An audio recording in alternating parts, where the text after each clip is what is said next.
કે આદરણીય નરેન્દ્રભાઈની સરકાર એટલે આપણી કેન્દ્રની સરકાર મહિલા અનામતનો જે કાયદો લેવા અને મહિલાઓને પૂરતું સ્થાન આપવું, આવો એ બોર્ડનો મતલબ છે ને આપણી પાર્ટી આપણી સરકાર આવો નિર્ણય કરીને આવી છે. હવે મારી ઘરે લગન હોય તમે ઢોલ હુકમ વગાડો છો મને કયો? ગણેશના લગન હોય અને જામખંભાળી એમ કોઈ ઢોલ વગાડે એવું હાલે? કેના આંગણે સારું લાગે? ભાજપી નિર્ણયને વધાવે, આતશબાજી કરે, સભાના રૂપમાં માણસો ભેગા થાય, એમાં બેનો મુખ્યત્વે રહે કે ભાઈ આપણને પૂરતું સ્થાન મળ્યું.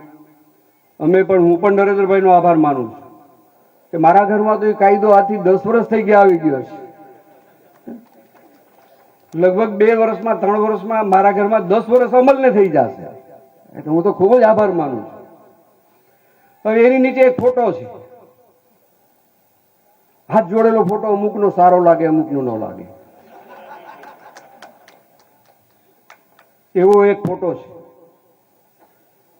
અને ઉપરના ફોટાને આમ હાથ જોડતા હોય એવું આપણને લાગે છે. એટલે આ નિર્ણયને વધાવે છે કે અમને બચાવજો એમ કે છે, એ મને ખબર નથી પડતી. એટલે મેં મોટું મને એવું રાખ્યું કે ખરેખર નિર્ણય ભારતીય જનતા પાર્ટીનો છે. આ લોકોને ભારતીય જનતા પાર્ટીની હારે સ્નાન કે સૂતક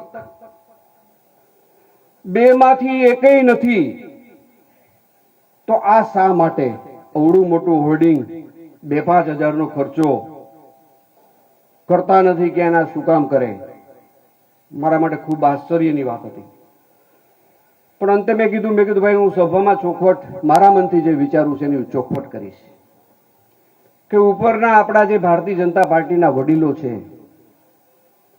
એમાં જેપી નડ્ડા સાહેબ છે, પાટીલ સાહેબ છે, મોદી સાહેબ છે, અમિતભાઈ છે, એને વિનંતી કરવામાં આવે છે કે અમને બચાવજો, અમે ગોંડલ તાલુકામાં ભાજપમાં નથી, છતાંય અમે તમને વંદન કરી છે. આવો એનો મતલબ થાય છે, આવું મારું માનવું છે.